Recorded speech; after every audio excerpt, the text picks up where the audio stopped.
Assalamualaikum warahmatullahi wabarakatuh. Kami dari kelompok 1. Nama-nama dari kelompok kami adalah pertama Febrian Jatoloy, kedua Vinkan Pramesti Yetilome, ketiga Ambarwati Pahu.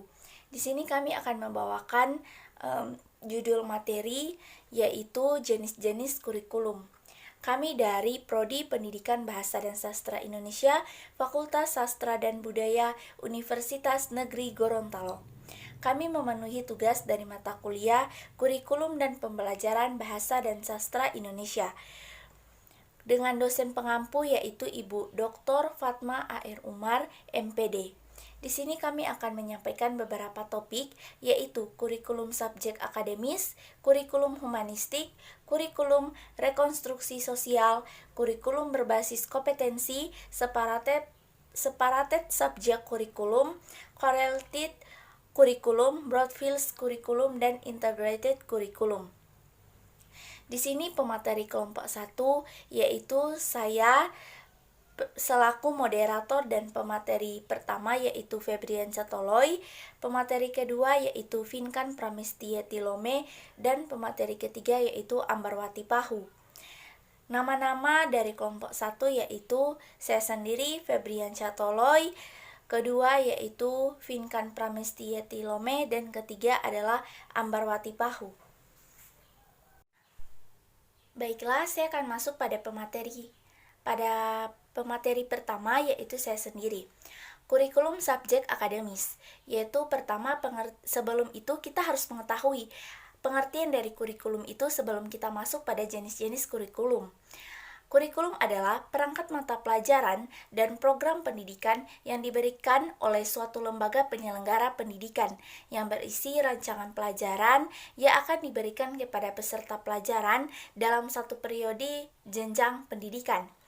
Kemudian kita masuk pada jenis-jenis kurikulum. Pertama, kurikulum subjek akademis. Kurikulum subjek akademis adalah model kurikulum yang bersumber dari pendidikan klasik atau perennialisme dan esensialisme yang berorientasi pada masa lalu. Kurikulum ini sangat mengutamakan pengetahuan, maka pendidikannya lebih bersifat intelektual. Sasaran utama kurikulum ini adalah perkembangan kemampuan intelektual, yaitu membangkitkan penghargaan dan keyakinan akan kemampuan sendiri dan memberikan serangkaian cara kerja yang memungkinkan anak mampu menganalisis kehidupan sosial walau dengan cara sederhana. Kemudian kita masuk pada kurikulum humanistik. Kelebihan kurikulum humanistik. Kurikulum ini berpusat pada siswa atau student centered dan mengutamakan perkembangan afektif siswa sebagai prasyarat dan sebagai bagian integral dari proses belajar. Kurikulum humanistik terhadap pembelajaran dengan teori ini sangat cocok diterapkan untuk materi-materi pembelajaran yang bersifat pembentukan kepribadian, hati nurani, perubahan sikap dan analisis terhadap fenomena sosial. Indikator dari keberhasilan aplikasi ini ialah siswa merasa senang, bergairah, berinisiatif dalam belajar, dan terjadi perubahan pola pikir, perilaku, dan sikap atas kemauan sendiri. Siswa diharapkan menjadi manusia yang bebas, berani, tidak terikat oleh pendapat orang lain, dan mengatur pribadinya sendiri secara tanggung jawab, tanpa mengurangi hak-hak orang lain atau melanggar aturan, norma, disiplin, atau etika yang berlaku. Kelemahan kurikulum humanistik. A. Keterlibatan emosional tidak selamanya berdampak positif bagi perkembangan individual peserta didik. B. Meskipun kurikulum ini sangat menekankan individu peserta didik, pada kenyataannya di setiap program terdapat keseragaman peserta didik. C. Kurikulum ini kurang memperhatikan kebutuhan masyarakat secara keseluruhan. D. Pada kurikulum humanistik, prinsip-prinsip psikologis ada yang kurang terhubungkan. Kurikulum rekonstruksi sosial. Kurikulum rekonstruksi sosial dapat diartikan sebagai model kurikulum yang lebih memusatkan perhatian pada problem-problem yang dihadapi dalam masyarakat. Tujuan inti dari kurikulum rekonstruksi sosial adalah agar dapat merubah pandangan dan perilaku yang ada di masyarakat menjadi lebih baik dan juga sebagai wahana belajar dalam berusaha mengatasi masalah-masalah yang ada di masyarakat. Baiklah, kita akan masuk pada pemateri kedua yang akan dilanjutkan oleh Vinkan Pramesti Yetilome. Kepada Vinkan dipersilakan. Berikutnya yaitu kurikulum berbasis kompetensi. Kurikulum berbasis kompetensi atau kurikulum 2004 adalah kurikulum dalam dunia pendidikan Indonesia yang mulai diterapkan sejak tahun 2004. Walau sudah ada sekolah yang mulai menggunakan kurikulum ini sejak sebelum diterapkannya. Secara materi, sebenarnya kurikulum ini tidak berbeda dari kurikulum tahun 1994. Perbedaannya hanya pada cara murid belajar di kelas.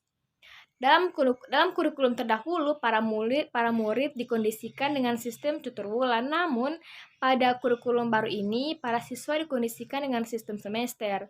Dahulu pun, para murid hanya belajar pada isi materi pelajaran belaka. Namun, yakni menerima materi dari guru saja. Namun, pada kurikulum 2004 ini, para murid dituntut aktif mengembangkan keterampilan untuk menerapkan iptek tanpa meninggalkan kerjasama dan solidaritas. Meski sesungguhnya para siswa saling berkompetisi. Jadi di sini guru hanya bertindak sebagai fasilitator. Tetapi meskipun begitu, pendidikan yang ada ialah pendidikan untuk semua. Dalam kegiatan di kelas pun, para siswa bukan lagi sebagai objek, tetapi sebagai subjek. Dan setiap kegiatan yang ada, siswa pasti ada nilainya. Dan mulai juga diberlakukan pula wajib pramuka sebagai nilai tambahan ekstrakurikuler. Perbedaan dengan kurikulum sebelumnya, hal yang secara mendasar perubahan pada kurikulum 2004 dibandingkan pada kurikulum 1994 adalah perubahan pendekatan pembelajaran, yakni dari mulainya pembelajaran berbasis materi menjadi pembelajaran berbasis kompetensi. Dalam praktiknya, hal ini tampak dari mulai munculnya aspek tambahan pada proses pembelajaran, yakni penilaian pada aspek keterampilan dan penilaian pada aspek sikap. Di samping penilaian pada aspek pengetahuan, namun pada laporan hasil belajar siswa, ketiga aspek ini akan diproses dan hanya muncul sebagai nilai angka, yaitu hasil pengolahan rata-rata ketiga aspek tersebut untuk tiap-tiap mata pelajaran. Yang berikut karakteristik kurikulum berbasis kompetensi. Departemen Pendidikan menerapkan karakteristik kurikulum 2004 sebagai berikut. Yang pertama, memuat sejumlah kompetensi yang harus dicapai siswa dan kompetensi tersebut sebagai standar minimal atau kemampuan dasar. Yang berikut berorientasi pada hasil belajar dan keberagaman. Artinya, keberhasilan pencapaian kompetensi dasar diukur oleh indikator hasil belajar. Yang berikut penyampaian dalam pembelajaran menggunakan pendekatan dan metode-metode yang bervariasi sesuai dengan keberagaman siswa. Yang berikut, sumber belajar bukan hanya guru, tetapi sumber belajar lain yang memenuhi unsur edukatif. Artinya sesuai dengan perkembangan ilmu pengetahuan dan teknologi informasi. Guru juga berperan sebagai fasilitator untuk mempermudah siswa belajar dari berbagai macam sumber pelajaran. Dan yang terakhir, penilaian penekanan pada proses dan hasil belajar dalam upaya penguasaan atau pencapaian suatu kompetensi. Kurikulum 2004 ini menempatkan hasil dan proses belajar sebagai dua sisi yang sama pentingnya. Implementasinya, pada praktiknya kurikulum ini tidak pernah disahkan meskipun sempat diimplementasikan secara terbatas. Pada tahun 2006, pemerintah meluncurkan kurikulum baru pengganti kurikulum 2004 yaitu KTSP. Kurikulum 2006 atau KTSP diakui pemerintah sebagai revisi dari kurikulum 2004. Artinya pendekatan dan latar belakang yang diterapkan pada kurikulum 2006 ini masih sama dengan latar belakang yang diciptakan oleh kurikulum 2004. Terima kasih. Yang berikutnya, separates subjek kurikulum. Artinya, segala bahan pelajaran yang disajikan dalam subjek mata pelajaran yang terpisah-pisah, yang satu lepas yang lainnya. Subjek atau mata pelajaran ialah hasil pengalaman umat manusia yang sepanjang masa atau kebudayaan yang pengetahuan yang dikumpulkan oleh manusia sejak dahulu, lalu disusun secara logis dan sistematis, disederhanakan dan disajikan kepada anak didik sesuai dengan usianya masing-masing. Keuntungannya antara lain, yang pertama, bahan pelajaran dapat disajikan secara logis dan sistematis. Yang kedua, sederhana, mudah direncanakan dan dilaksanakan. Yang berikut, mudah dinilai, dipakai di perguruan tinggi, sudah menjadi tradisi, memudahkan guru, dan mudah diubah. Dan berikut yaitu kekurangannya antara lain, memberikan mata pelajaran yang lepas-lepas, tidak memperhatikan masalah-masalah sosial yang dihadapi anak-anak sehari-hari, menyampaikan pengalaman umat manusia yang lampau, tujuannya terlampaui terbatas, kurang mengembangkan kemampuan berpikir dan statis, dan ketinggalan zaman. Dan yang berikutnya yaitu korelat kurikulum. Korelat berasal dari bahasa korelation, yang dalam bahasa Indonesia berarti korelasi, yaitu adanya hubungan antara satu dengan yang lainnya. Mata pelajaran dalam kurikulum ini harus dihubungkan dan disusun sedemikian rupa, sehingga yang satu memperkuat yang lainnya, yang satu melengkapi yang lainnya. Jadi, di sini mata pelajaran ini dibutuhkan antara satu dengan yang lainnya, sehingga tidak berdiri sendiri. Korelasi ada 3 macam. Yang pertama, korelasi secara insidental, hubungan yang lebih erat, satu pokok bahasan dilihat dari berbagai sudut mata pelajaran, dan yang terakhir, mata-mata pelajaran yang difungsikan disatukan dengan menghilangkan batas masing-masing pelajaran, misalnya IPA, IPS, matematika, kesenian. Dan keuntungannya juga ada. Yang pertama, murid-murid mendapatkan informasi yang utuh, terintegrasi, minat murid bertambah, pengertian murid-murid tentang sesuatu lebih mendalam dan luas, memungkinkan murid-murid menggunakan pengetahuan yang lebih fungsional. Dan yang terakhir, kekurangannya. Yang pertama, tidak menghubungkan dengan masalah yang aktual. Dan yang terakhir, guru sering tidak menguasai pendekatan interdisipliner, seperti itu. Terima kasih. Baiklah, kita akan masuk pada pemateri ketiga, yaitu Ambarwati Pahu. Kepada Ambarwati Pahu dipersilakan.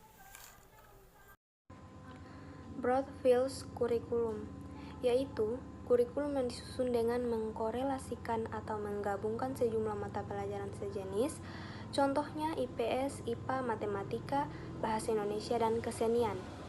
Nah, keuntungannya yang pertama, dimungkinkan adanya pemberian pengertian yang lebih kaya dengan adanya kaitan antar mata pelajaran. Yang kedua, lebih menarik bagi anak. Yang ketiga, anak mulai dapat memanfaatkan kesatuan mata pelajaran untuk meninjau berbagai persoalan hidup. Kemudian, pada kelemahannya, yang pertama, kurang memberikan disiplin tinjauan spesialisasi mata pelajaran. Yang kedua, kurang mampu memberikan pengetahuan mendalam pada masing-masing mata pelajaran. Kemudian yang ketiga, sering terlampau abstrak karena hanya memberikan prinsip-prinsip dasar dan tema-tema tertentu. Integrate Curriculum, yaitu kurikulum yang diorganisasikan dalam bentuk unit tanpa harus ada mata pelajaran atau bidang studi. Pembelajaran dilaksanakan dengan unit teaching dan materinya menggunakan unit lesson. Pelajaran disusun guru dan murid, mengandung suatu masalah yang luas, menggunakan metode problem solving sesuai dengan minat dan perkembangan anak. Keuntungannya, 1. Didasarkan atas pengalaman dan minat bakat. 2. Menggunakan beragam kegiatan untuk memecahkan masalah. 3. Guru dan murid bersama-sama merencanakan. 4. Integrasi semua mata pelajaran. 5. Memberikan pengalaman langsung kepada anak. 6. Pelajaran sesuai dengan kehidupan anak. 7. Memperhatikan perbedaan individual anak. 8. Mengembangkan keterampilan fungsional. 9. Menggunakan lingkungan sebagai sumber pelajaran. 10.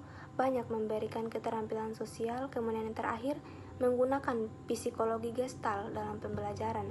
Kemudian, Kelemahannya: 1. Kurang mempersiapkan diri anak untuk mengikuti ujian tradisional selama ini. 2. Memerlukan fasilitas pembelajaran yang belum dimiliki oleh sekolah. 3. Tidak memberikan pengetahuan yang logis dan sistematis. 4.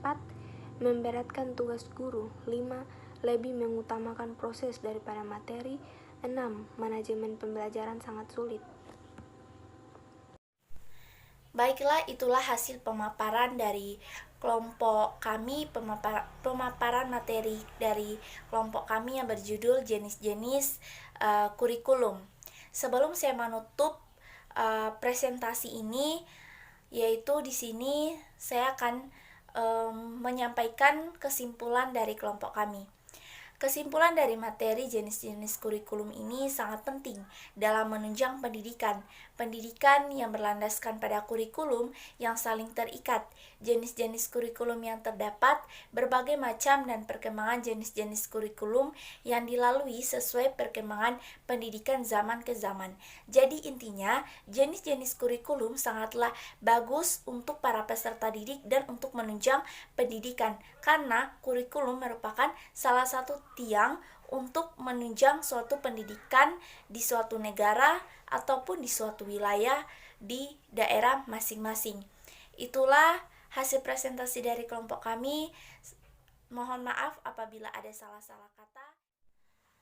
Baiklah, di sini kami akan menjawab pertanyaan dari teman-teman sekalian. Mohon maaf karena pertanyaan dan jawabannya kami sampaikan setelah kami menyampaikan kesimpulannya. Sekali lagi kami mohon maaf.